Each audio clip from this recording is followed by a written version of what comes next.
The big challenge is understanding the demand, and also for evaluators to understand how they might interact in new ways. So a lot of our methods and tools and thinking were set sort of 10, 20, 30 years ago for a world that wasn't so complex, wasn't so dynamic, where the private sector flows weren't so large. And I think that's where we need to kind of begin to reshape what we do and how we engage with different actors.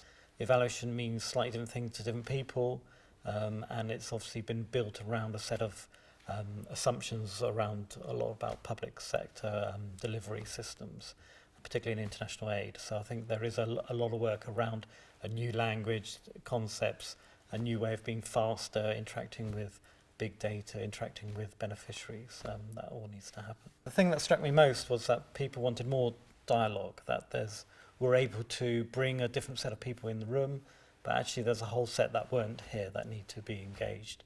And the discussions were around platforms, ways of dialogue, communities of practice, or co-constructing different types of knowledge. And we need to engage a range of stakeholders in that. So some of those were represented here, but there's a bigger world and more to be done on that. CDI is about impact, and it's about how do we understand and evaluate impact.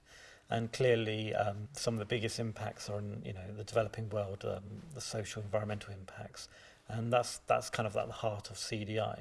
And part of that's about methodology, but part of it is about engaging with these big issues. For us, it's about being ambitious. So it's about, we may be relatively small in number, but in fact we want to push the debate and learning and innovation beyond what people are currently debating. And that was a sense in the room that people said, yeah, this is a really urgent issue. This is something that I need to take back to my organisation and work out. So we're a sort of a role in terms of catalysing that change. We won't do all that change, we're just stimulating the debate.